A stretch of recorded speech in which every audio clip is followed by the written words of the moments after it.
Hello friends, எல்லாருக்கும் வணக்கம். எல்லோரும் எப்படி இருக்கீங்க? நல்லா இருக்கீங்களா? நாங்களும் நல்லாயிருக்கோம். இன்றைக்கி நம்ம சேனலில் என்ன வீடியோ பார்க்க போகிறோன்னா, லாஸ்ட்டு சண்டே அன்றைக்கி எடுத்த விலாக தான் நான் இன்றைக்கி உங்கள் கூட எடிட் பண்ணி ஷேர் பண்ணுறேன். இப்போ வாங்க வீடியோக்குள்ளே போகலாம். அதுக்கு முன்னாடி நம்ம சேனலை பார்த்துட்டு நிறைய பேர் சப்போர்ட் பண்ணுறீங்க, சப்ஸ்கிரைப் பண்ணுறீங்க.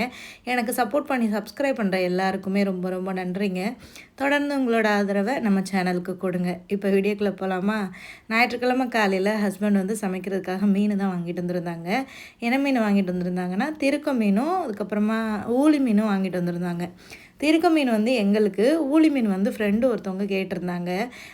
எங்கள் வீட்டு பக்கத்தில் தான் மார்க்கெட் இருக்குது. ஒரு 20 மினிட்ஸ் தான் ஆகும். இந்த ஜெர்டாங்னு ஒரு மார்க்கெட் இருக்குல்ல, அந்த மார்க்கெட்டு தான். அது கடல் பக்கத்துலேயே இருக்கும். ரொம்ப ஃப்ரெஷ்ஷாக இருக்கும் மீன். சில நாட்கள் உயிரோடையே கிடைக்கும்.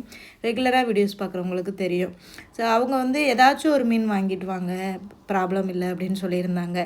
அப்போது நான் ஹஸ்பண்ட்டை சொல்லியிருந்தேன், எது ஃப்ரெஷ்ஷாக இருக்கோ அவங்களுக்கு அதை வாங்கிட்டு வந்து கொடுங்கன்னு சொல்லிவிட்டு, அது அவங்களுக்கு வந்து அந்த மீன் நல்லா பெரிய மீன். அந்த ஒரு மீனே வந்து பார்த்திங்கன்னா 1 கிலோ பக்கம் இருந்தது. அவங்களுக்கு அந்த மீன் 2 கிலோ வாங்கிட்டு வந்து கொடுத்துருந்தோம். அப்புறம் எங்களுக்கு வந்து திருக்க மீன் வாங்கிட்டு வந்திருந்தாங்க ஹஸ்பண்ட். எப்போயாச்சும் எங்களுக்கு அந்த முழங்காலில் லைட்டாக வலிக்குது, அதாவது எலும்பு சம்மந்தப்பட்ட ஏதாவது ஒரு பெயினாக இருக்குது, இடுப்பு வலிக்குது, இந்த குறுக்கு வலிக்குதுன்னு சொல்லுவோம்ல, அந்த மாதிரி வந்ததுன்னா நாங்கள் திருக்க மீன் தான் சாப்பிடுவோம். ஏன்னா அந்த திருக்க மீன் சாப்பிட்றது அவ்வளோ நல்லது, எலும்புகளுக்கு அவ்வளோ நல்லதுன்னு சொல்லுவாங்க. ஹஸ்பண்ட் வந்து 2-3 நாளாக எனக்கு வந்து இந்த கால் முழங்காலே லைட்டாக வலிக்கிற மாதிரியே இருக்குது அப்படின்னே சொன்னாங்க. அப்போ நான் சொல்லியிருந்தேன், மார்க்கெட் போய் திருக்க மீன் வாங்கிட்டு வாங்கன்னு. இங்கே ரொம்ப சீப்பாக கிடைக்கும் திருக்க மீன். நம்ம ஊர் காசுக்கு பார்த்திங்கன்னா 1 கிலோவே $180 தான். $3 தான் புருனே டாலர் படி. சில நாட்கள் வந்து $2 கூட கிடைக்கும். சில நாள் $1 கூட கொடுப்பாங்க. அவ்வளோ சீப்பாக வந்து கிடைக்கும். அதில் வந்து ஒரு 2 மீன் வாங்கிட்டு வந்திருந்தாங்க. 1 கிலோக்கும் மேலவே இருந்தது. நல்ல பெரிய பெரிய மீன். நான் ஷார்ட்ஸ் கூட போட்டிருந்தேன் பார்த்தீங்களா. ஆனால் அதை கட் பண்ணுறது கொஞ்சம் கஷ்டம். அந்த மீன் வந்து கொஞ்சம் வளவளப்பாக இருக்கும். அதனால் ஹஸ்பண்ட் தான் எனக்கு கட் பண்ணி கொடுத்தாங்க. அதில் வந்து கொஞ்சம் ஃப்ரிட்ஜில் வச்சுட்டு கொஞ்சம் சமைக்கலான்னு சொல்லி எடுத்து வச்சுட்ருந்தேன். அப்புறம் எங்களுக்கெல்லாம் சிக்கன் வாங்கிட்டு வர சொல்லியிருந்தேன். அதை வந்து முதல் நாள் நைட்டே அம்மா சிக்கன் பிரியாணி வேணுமா அப்படின்னு சொன்னான்னா, அதோட சரின்ட்டு சிக்கன் வாங்கிட்டு வந்திருந்தாங்க. அப்புறம் பிரியாணிக்கு வந்து சீரக சம்பா அரிசி வாங்கிட்டு வந்திருந்தாங்க ஒரு 2 கிலோ. சரி, அந்த அரிசியை வந்து ஊற வச்சிடலாம் அப்படின்னு சொல்லிட்டு நான் எடுக்கிற அந்த கப்பில் கிண்ணத்தில் 4 டம்ளர் வந்து எடுத்துக்கிட்டேன். ஹஸ்பண்ட் நிறையா பண்ண சொன்னாங்க. நான் வந்து சோறு வந்து இப்போ வந்து நிறையவே ஆக்க மாட்டேன். ரொம்ப கம்மியாக தான் ஆக்குவேன். ஏன்னா சோறு அதிகமாக இருந்தால் நிறைய சாப்பிட்ருவோம். பசங்களுக்கு ஒரு அளவாக சாப்பிடுவாங்க அவங்க. ஒரு அளவாகவே சமைச்சிக்கிறது.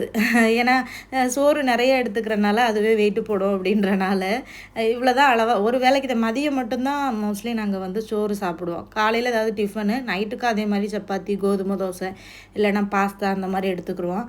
அதனால் சோறு நான் கம்மியாகவே ஆக்கிடுறது. அன்றைக்கி ஹஸ்பண்ட் சொன்னாங்க, ரொம்ப பசிக்கிற மாதிரி இருக்குது எனக்கு, சோறு எப்போவுமே நீ கம்மியாக தான் கொடுக்குற, நிறைய பிரியாணி பண்ணு அப்படின்னு சொல்லியிருந்தாங்க. சரி, அவர் நல்லா சாப்பிடணும்னு நினைக்கிறாரு அப்படின்னு சொல்லிவிட்டு நான் அரிசி அன்றைக்கி நிறையாவே போட்டிருந்தேன். சரி, என்னைக்காவது ஒரு நாள் எல்லாருமே நல்லா சாப்பிடுவோம். எனக்கும் நல்ல பிரியாணி நிறைய தட்டு நிறையா போட்டு சாப்பிடணும்னு ஆசையாக இருந்தது. நமக்கு வந்து ஒரு வெயிட் லாஸ் பண்ணும்போது ரொம்ப ஆசையாக இருக்கும் ஏதாவது சாப்பிட்றதுக்கு. நார்மலாக இருக்கிற நாளில் கூட நமக்கு சாப்பிட்றதுக்கு ஆசையாக இருக்காது. ஆனால் வெயிட் லாஸ் பண்ணணும்னு என்றைக்கு நினைக்கிறோமோ அப்போ தான் நல்லா பசிக்கும், அப்போ தான் நிறைய சாப்பிடணும்னு தோணும். அந்த மாதிரி தான் எனக்கும் இருந்தது. கொஞ்சம் வெயிட் லாஸ் பண்ணணும் அப்படின்னு சொல்லிட்டு நான் வீடியோவில் கூட சொல்லியிருந்தேன் பார்த்தீங்களா. ஆனால் அன்றைக்கி எனக்கு நிறைய பிரியாணி சாப்பிடணும் போல் இருந்தது. நமக்கு பசிக்கும் போது நம்ம ஆசைப்படும் போது நல்லா சாப்பிட்டுக்கிறணும். அந்த பசி கிரேவிங்ஸை வந்து கண்ட்ரோலே பண்ணக்கூடாது. அப்படி நம்ம கண்ட்ரோல் பண்ணோம்னு வைங்களேன், அதுவே நமக்கு வந்து என்ன சொல்கிறது, ஒரு ஸ்ட்ரெஸ்ஸாக மாறிடுமா.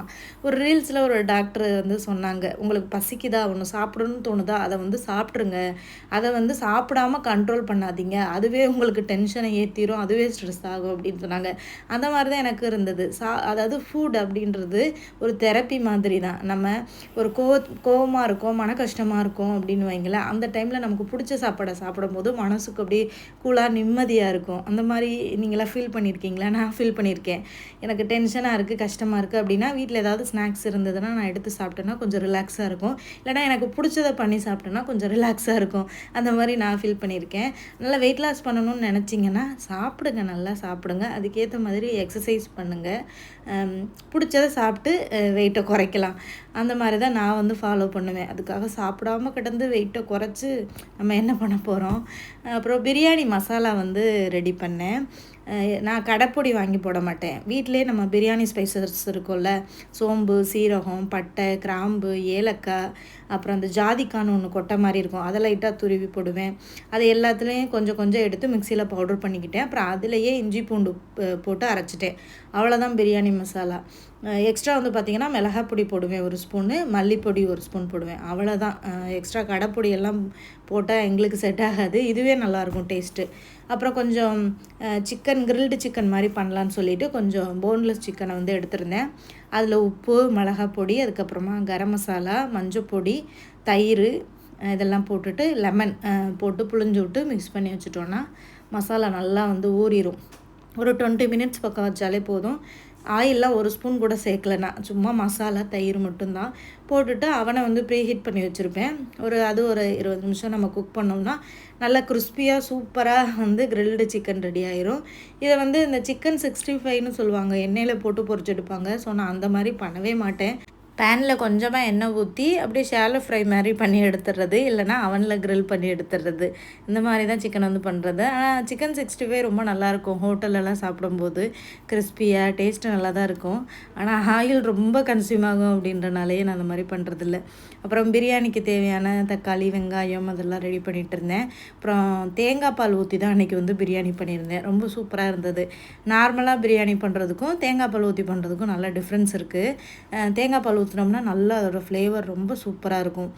முஸ்லீம்ஸ் வீட்டிலலாம் பார்த்திங்கன்னா அதிகமாக அந்த தேங்காய் பால் தான் யூஸ் பண்ணுவாங்க. நிறைய யூடியூப் வீடியோஸ்களெல்லாம் பார்ப்பேன். பார்க்கும்போது ரொம்ப நல்லாயிருக்கும். சரி, இனிமேல் நாமளும் அந்த மாதிரி ட்ரை பண்ணலாம் அப்படின்னு சொல்லிட்டு பெரிய குக்கரில் தான் வச்சுருந்தேன். பிரியாணிக்கு ஒரே ஒரு இன்க்ரீடியன்ட் மட்டும் மிஸ் ஆயிடுச்சு. என்னென்னா நெய் இல்லை.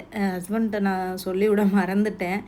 சமைக்கும்போது தான் ஞாபகம் வந்துச்சு, ஏதாச்சும் ஒன்று மிஸ் ஆகிடுது அப்படின்னு சொல்லிட்டு. சரி, ஓகே, எண்ணெயை வச்சு அட்ஜஸ்ட் பண்ணிக்கலான்னு சொல்லிட்டு நல்லெண்ணெயில் தான் பண்ணியிருந்தேன்.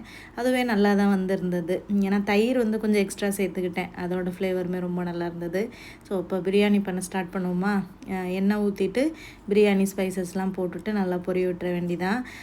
நான் வந்து இந்த என்னோடய காலேஜில் நடந்த ஒரு சில இன்சிடென்ட்ஸ் வந்து ஷேர் பண்ணியிருந்தேன்ல, அந்த வீடியோ வந்து 7000க்கு மேலே வியூஸ் வந்து போயிருந்துச்சு. அதை பார்த்துட்டு இன்றைக்கி கூட ஒரு டீச்சர் வந்து கமெண்ட் பண்ணியிருந்தாங்க. அவங்க ஊரில் வந்து கவர்மெண்ட் டீச்சராக இருக்காங்களாம். ஸோ அவங்களுமே பசங்களை ஒரு சில விஷயங்களுக்காக திட்டுவாங்களாம். இருந்தாலுமே அவங்களுக்கு மனசு கேட்காதான். ஸ்கூல் முடிஞ்சு போகையில் ஈவினிங் அந்த திட்டம் பசங்களை கூப்பிட்டு சமாதானப்படுத்துவாங்களாம். ஸோ அதை கேட்கையில் வந்து ரொம்ப ஹாப்பியாக இருந்தது.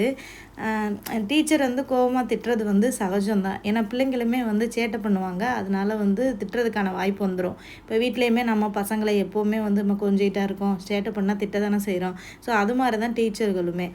பேரண்ட்ஸ் கிட்ட குழந்தைங்கள் அதிகமாக இருக்கிறத விட ஸ்கூலில் டீச்சர்கள் கிட்ட தான் வந்து குழந்தைங்க அதிகமாகவே இருக்காங்க.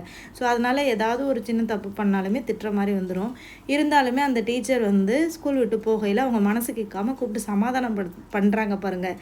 அதுவே வந்து ஒரு பெரிய மனசுங்க. அந்த மாதிரியான மனசு எல்லாருக்குமே வராது.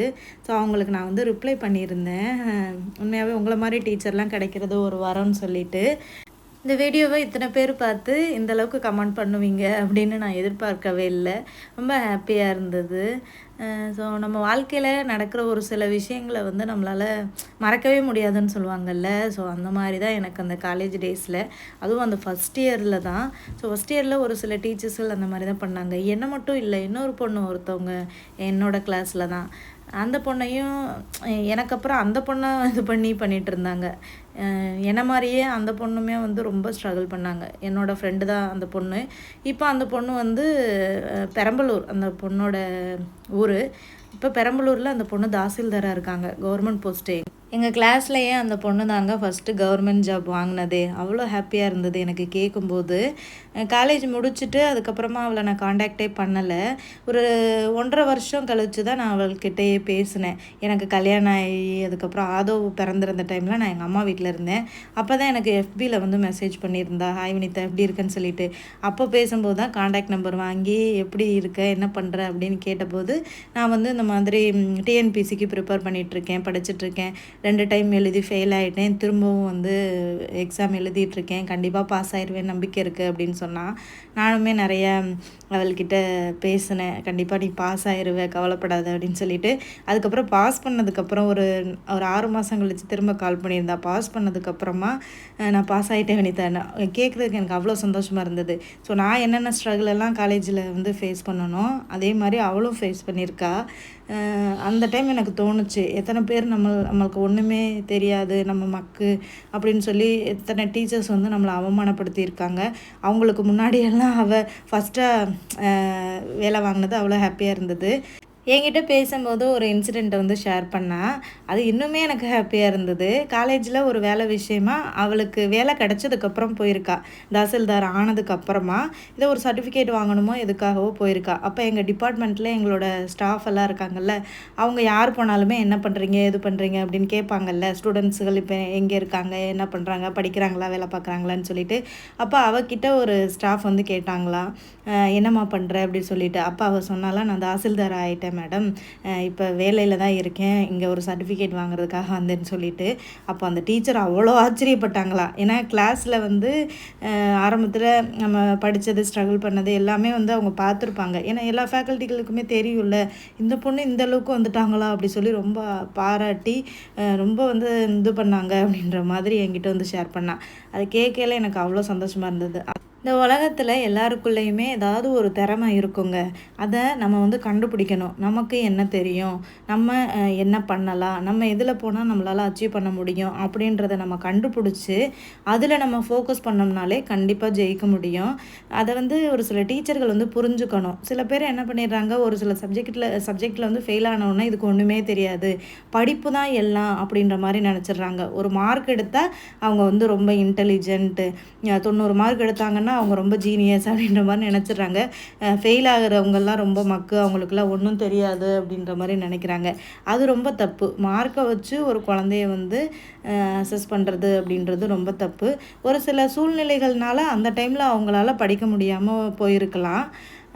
அடுத்து அவங்களுக்கு இன்னொரு வாய்ப்பு கொடுக்கும்போது கண்டிப்பாக எல்லாராலையுமே படித்து மேலே வர முடியும். ஸோ அதுக்கு பெஸ்ட்டு எக்ஸாம்பிள் வந்து என்னோடய ஃப்ரெண்டை சௌந்தர்யாவை நான் வந்து சொல்லுவேன். ஸோ இப்போ நாங்கள் அந்தளவுக்கு காண்டாக்டில் இல்லை. ஏன்னா நான் வந்து நம்பரை வந்து மாற்றிட்டேன். நான் நிறைய நம்பர்ஸை வந்து மாற்றிட்டேன். ஏன்னா என் ஃபோன் வந்து உடஞ்சிருச்சு, அவளோட நம்பர் அப்படியே மிஸ் ஆயிடுச்சு. பட் எஃபியில் வந்து பேசினோம்னா இனிமேல் வந்து காண்டாக்ட் பண்ணலாம். கண்டிப்பாக இன்னொரு டைம் நான் அவகிட்ட பேசிவிட்டு இப்போ மேடம் என்ன மாதிரியான போஸ்டிங்கில் இருக்காங்க அப்படின்றத கேட்டுட்டு கண்டிப்பாக அவங்க கூட நான் ஷேர் பண்ணுறேன் ஒரு வீடியோவில். நான் முன்னாடியெல்லாம் அவகிட்ட பேசும்போதே, அவள் எக்ஸாமுக்கு படிச்சுட்ருக்கும்போதே ஃபோனை எடுத்தேன்னா வணக்கம் தாசில்தார் மேடம் அப்படின்னு தான் சொல்லுவேன். ஏன்னா அவளோட ஆம்பிஷன் அதுவாக தான் இருந்தது. காலேஜ் முடிச்சுட்டு போயிட்டு ஒரு டிஎன்பிசி சென்டரில் சேர்ந்து படிச்சுட்டு இருந்தா, ட்ரைனிங் சென்டரில். அப்போ நான் அவகிட்ட சொல்லிகிட்டே இருப்பேன், நீ கண்டிப்பாக பாஸ் ஆயிடுவடி, நீ கவலைப்படாத அப்படின்னு சொல்லிவிட்டு அவளை நான் தாசில்தார் மேடம் மேடம் தான் சொல்லுவேன். ஸோ அதுக்கப்புறம் கொஞ்சம் கேப் ஆகிடுச்சு, பேச முடியல. என்ன தான் நம்ம ஒரு சில ஃப்ரெண்ட்ஸுகள்கிட்ட பேசாமல் இருந்தாலுமே அந்த பாசன்றது இருந்துகிட்டே தான் இருக்கும். நம்ம என்னைக்காவது பேசல அது வந்து வெளிப்படும். ஸோ அந்த மாதிரி தான் நானும் அவளுமே. ஸோ இப்போ வாங்க சிக்கன் பிரியாணிக்குள்ளே வந்து போகலாம். சிக்கன் பிரியாணி எப்போவுமே பண்ணுற மாதிரி தான். எண்ணெய் ஊற்றிட்டு பட்டை கிராம்பெல்லாம் போட்டுட்டு, வெங்காயம் போட்டுட்டு, தக்காளி போட்டுட்டு, அப்புறம் நம்ம அரைச்சி வச்சுருக்கோமே பிரியாணி மசாலா, இஞ்சி பூண்டு பேஸ்ட்டெல்லாம் போட்டுட்டு, சிக்கனை போட்டுட்டு, சிக்கனை வந்து நல்லா ஒரு 20 நிமிஷம் நல்லா வேக வச்சுருந்தேன். அதுக்கப்புறமா சிக்கன் வெந்துருச்சு. அப்புறம் தேங்காய் பால் வந்து பார்த்திங்கன்னா 4 கப்பு அரிசி எடுத்திருந்தேன்னா 1 கப்புக்கு 2 கப்பு தண்ணி, அதனால் நான் 8 கப்பு அளவுக்கு தண்ணி வந்து சேர்த்துக்கிட்டேன். சிக்கன் வேக வைக்கும் போதே தண்ணி சேர்த்தனால சிக்கன்லேயே 2 கப் அளவுக்கு தண்ணி இருந்தது. ஸோ அதனால் பார்த்து கரெக்டாக அளவாக வந்து சேர்க்கணும், இல்லைனா பிரியாணி வந்து குழஞ்சி போய்டும். இந்த பிரியாணிக்கு கரெக்டாக அளவாக தண்ணி வச்சு பிரியாணி வந்து பொழுன்னு வந்துருச்சுன்னா அது பெரிய அச்சீவ்மெண்ட்டாக இருக்கும் எனக்கு. ஏன்னா பிரியாணி செய்யும் போதெல்லாம் கொஞ்சம் பயமாகவே இருக்கும். சில நேரம் அடி பிடிச்சிரும், சில நேரம் வந்து குழஞ்சி போயிடும். ஸோ அது ரெண்டுமே ஆயிடுச்சுன்னு வைங்களேன், ரொம்ப மனசு கஷ்டமாக இருக்கும். ஏன்னா நிறைய இன்க்ரீடியன்ஸ் போட்டு டைம் ஸ்பெண்ட் பண்ணி நம்ம சமைக்கிறோம். நம்ம சமைச்சு நம்ம பிள்ளைங்க ஹஸ்பண்டு நல்லா சாப்பிட்டாங்கன்னா ஒரு மன நிம்மதியாக இருக்கும். அதே குழஞ்சிட்டா கூட ஒன்றும் பிரச்சனை இல்லை, அது எப்படியாவது சாப்பிட்டுடலாம். அடி பிடிச்சிருச்சுன்னா அந்த பிரியாணியோட ஃப்ளேவரே வந்து கம்ப்ளீட்டாக வந்து போயிடும். அந்த ஸ்மெல்லு, அடிப்பிடிச்ச ஸ்மெல்லு எல்லாமே வந்து பிரியாணி ஃபுல்லாக பரவிடும். ஸோ அதனால் அதில் வந்து ரொம்ப கேர்ஃபுல்லாக இருக்கணும். அப்புறம் தண்ணி வந்து ஊற்றிட்டு ரம்பையில் வந்து ஒரு பெரிய இலையை நல்லா முடிஞ்சு வந்து போட்டுக்கிட்டேன். ஸோ நல்ல ஃப்ளேவர் கொடுக்கும் இந்த இலை. இந்த இலை இருந்ததுன்னா பிரியாணி கறி குழம்பு எல்லாத்துலேயுமே வந்து சேர்த்துக்கோங்க. இது புது குக்கர் தானே, கரெக்டாக விசில் வந்துடும் அப்படின்னு சொல்லிட்டு நான் அசால்ட்டாக இருந்தேங்க. இந்த புது குக்கர் தான் பெரிய வேலையை பார்த்து விட்டு போயிருச்சு அன்னைக்கு. மூடி போட்டு வச்சுட்டேன். நல்லா வந்து ஒரு கொதி வந்தோடனே அரிசி போட்டுடலான்னு சொல்லிட்டு நல்லா இந்த மாதிரி கொதி வந்துருச்சா, அதுக்கப்புறம் தேவையான அளவுக்கு உப்பு போட்டுட்டு அரிசியும் போட்டுட்டு நான் வந்து அடுப்பை வந்து கொஞ்சம் மீடியம் ஃப்ளேமில் வச்சு விசில் போட்டுட்டேன். பார்த்தா விசிலே வரல. ஒரு 10 நிமிஷமா என்ன ப்ராப்ளம்னே தெரியல. அப்படியே விசிலே வராமல் அப்படியே இருந்துச்சா, என்னடா இவ்வளோ நேரம் ஆச்சு விசிலே வரல அப்படின்னு சொல்லிட்டு பார்த்தா உள்ளே நல்லா வெந்துருச்சு, ஆனால் விசிலே வரல. அப்புறம் டக்குன்னு இறக்கிட்டேன் வெளியில். ரொம்ப நேரம் ஆகிடுச்சு விட்டோன்னா அடி பிடிச்சிருன்னு சொல்லிட்டு அதுக்கப்புறம் ப்ரெஷர் அதுவாகவே ரிமூவ் ஆகிற அளவுக்கு வச்சுட்டு அப்புறம் ஓப்பன் பண்ணி பார்த்தா நல்லா உள்ளே வெந்திருந்தது. நான் விசில் வரட்டும்னு விட்டுருந்தோன்னா அப்படியே பிரியாணி அடி பிடிச்சி வீணாக போயிருக்கோம். நல்ல வேலை நான் வந்து அப்படியே வந்து இறக்கிட்டேன். என்ன காரணம்னு தெரியல. மேபி அரிசி நிறையா போட்டனாலையா அப்படின்றது தெரியல. ஆனால் தாராளமாக இடம் இருந்துச்சு வேகிறதுக்கு. அப்புறம் அரிசி போட்டுட்டு மிக்ஸ் பண்ணி விட்டுட்டு விசில் வந்து போட்டாச்சு. தண்ணியுமே பாருங்கள் கரெக்டாக அதிகமாக தான் இருந்தது. அப்புறம் ஏன் விசில் வரலன்னு தெரில. அப்புறம் கொத்தமல்லி புதினா ஒரு கைப்பிடி அளவுக்கு போட்டிருக்கேன். நான் வாய்ஸ் ஓவர் கொடுத்துட்ருக்கேன் இப்போ ஒரு ரூமில் உட்காந்து. முகில் என் பக்கத்தில் தான் உட்காந்துருக்கான். என்னை பேசவே விடுறானுங்கள்ல, வெளியில் போக சொன்னாலும் போக மாட்டேங்கிறான். என் பக்கத்தில் உட்காந்து ஏதாவது பேசிகிட்டு இருக்கான். வீடியோவில் உங்களுக்கு வந்து கேட்குன்னு நினைக்கிறேன். அப்புறம் கொத்தமல்லி புதினா போட்டுட்டு ஒரு ஸ்பூன் அளவுக்கு நல்லெண்ணெய் வந்து மேலே வந்து போட்டுக்கிட்டேன். அது கொஞ்சம் நல்லா வாசமாக நல்லா இருக்கும். அதனால் நெய் இல்லாதனால எண்ணெயவே வந்து சேர்த்துக்கிட்டேன். ஸோ அவ்வளோதான், மிக்ஸ் பண்ணி விட்டுட்டு விசிலில் போட்டுடலாம். ஒரு நல்ல ஒரு கான்ஃபிடென்ட்டோட பிரியாணி வந்து பண்ணேன், சூப்பராக வந்துருன்னு சொல்லிட்டு. அதே மாதிரி கரெக்டாக நல்லா தான் வந்திருந்தது. நான் எடுத்துட்டேன் பாருங்கள். அந்த சைடில் அடுப்பில் வந்து பிரியாணியை எடுத்துகிட்டு தம்மில் போட்டிருக்கேன் பாருங்கள். ஓப்பன் பண்ணி பார்க்கும்போது ஒரு 90% நல்லா வெந்திருந்துச்சு. அதுக்கப்புறமா அடுப்பில் வந்து அந்த தோசைக்கல்லை போட்டு தம்மில் வச்சோன்னே 100% வெந்துருச்சு. அந்த சைடு வந்து பேனில் என்ன பண்ணிகிட்ருக்கேன்னா, அந்த திருக்க மீன் இருந்ததில் அதில் கொஞ்சம் எடுத்து வச்சுருந்தேன். அதை வந்து சும்மா செமி கிரேவி மாதிரி பண்ணலான்னு சொல்லிட்டு அப்புறம் என் ஹஸ்பண்ட் வந்து பார்த்தாங்க, என்ன குக்கரில் போட்டிருந்தேன் இப்போ அடுப்பில் தம் போட்டிருக்க அப்படின்னு சொல்லிட்டு. அப்புறம் அவர்கிட்ட சொன்னேன், இவ்வளோ பண்ணியிருக்க, பிரியாணியை நல்லா பண்ணு, வேஸ்ட் பண்ணிடாத அப்படின்னு சொன்னார். இல்லை பிரியாணியை காப்பாற்றிட்டேன் அப்படின்னு சொன்னேன். இப்போ திருக்க மீன் கிரேவி பண்ணுறதுக்கு அடுப்பில் எண்ணெய் ஊற்றிட்டு வெங்காயம் சோம்பு போட்டுக்கிட்டேன். சோம்பு ஒரு ஸ்பூன் போட்டுட்டு வெங்காயம் கருவேப்பிலை இஞ்சி பூண்டு பேஸ்டெல்லாம் போட்டுட்டு அதுக்கப்புறமா க்ளீன் பண்ணி எடுத்து வச்சுருக்கேன் அந்த திருக்க மீனை சேர்த்துக்கிட்டாச்சு. இந்த மீனை க்ளீன் பண்ணுறதாங்க கொஞ்சம் கஷ்டம், ரொம்ப வளவளப்பாக இருக்கும். நிறைய கல்லுப்பு மஞ்சத்தூள் போட்டு நல்லா சட்டியில் போட்டு ரோசி எடுக்கணும். அப்போ தான் அந்த பிசுபிசுப்பு வந்து போகும். நல்லா 5-6 டைம் நல்லா ரோசி எடுத்து கழுவிட்டு அந்த மீன்லேயே உப்பு மஞ்சப்பொடி மிளகாய் பொடி கொஞ்சம் போட்டு மிக்ஸ் பண்ணி வச்சுருந்தேன். இப்போ அந்த தக்காளி சேர்க்காம தான் பண்ணுறேன். தக்காளி சேர்த்தோம்னா ஒரு மாதிரி குழம்பு மாதிரி ஆயிரும்.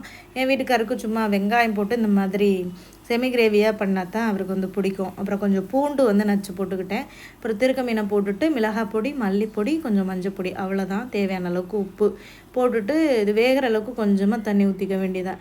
இது வந்து டக்குன்னு வெந்துருங்க. மீனை பார்க்க தான் வந்து கொஞ்சம் இது மாதிரி கறி மாதிரி இருக்கும், ஆனால் இது ரொம்ப குயிக்காகவே வந்து வெந்துடும். ஒரு 5 நிமிஷம் மூடி வச்சு போட்டாலே போதும், அவ்வளோ சாஃப்டாக இருக்கும். ரொம்ப ஹெல்த்தியானதுங்க. அதாவது குழந்தைங்களுக்கு தாய்ப்பால் கொடுக்குறவங்களாம் இதை வந்து சாப்பிட்லாம். நிறையா பால் வந்து ஊறுன்னு சொல்லுவாங்க. இந்த மாதிரி எலும்புகளுக்கு ரொம்ப நல்லது. நிறையா ஹெல்த்து பெனிஃபிட்ஸ் இருக்குது. இப்போ பிரியாணியை பார்ப்போமா. பிரியாணியை ஃபஸ்ட்டு பார்க்கையில் நான் மிக்ஸ் பண்ணையில் என் வீட்டுக்கார் வந்து பார்த்தாரு, என்ன பிசுன்னு குழஞ்ச மாதிரி இருக்குன்னு சொல்லிட்டு. இந்த சீரக சம்பா அரிசி வந்து சூடாக இருக்கையில் அப்படி தான் இருக்கும், கொஞ்சம் குழஞ்ச மாதிரி. பட் ஆறிடுச்சுன்னு வைங்களேன் பொழுன்னு சூப்பராக இருக்கும். நல்லா ஆறுனதுக்கப்புறம் சாப்பிட்டோமா செம்ம சூப்பராக இருந்தது.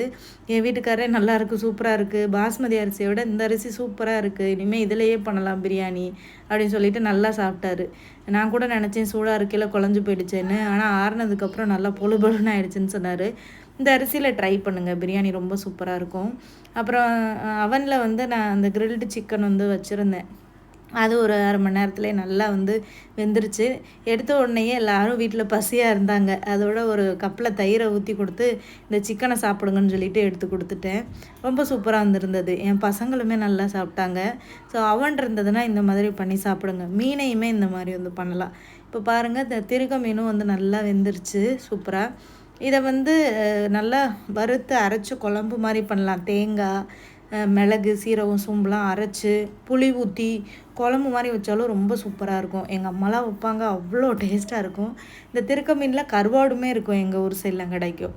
குழந்த பிறந்தவங்களுக்கு அந்த கருவாடு வாங்கி கொடுப்பாங்க. ஸோ சமைச்சாச்சு, எல்லாமே சமைச்சாச்சு. அப்புறம் எல்லோரும் உட்காந்து அந்த சிக்கனை தான் வச்சு சாப்பிட்டுக்கிட்டு இருந்தோம். மயோனைஸ்க்கு பதிலாக நாங்கள் தயிர் வச்சு சாப்பிட்டோம்.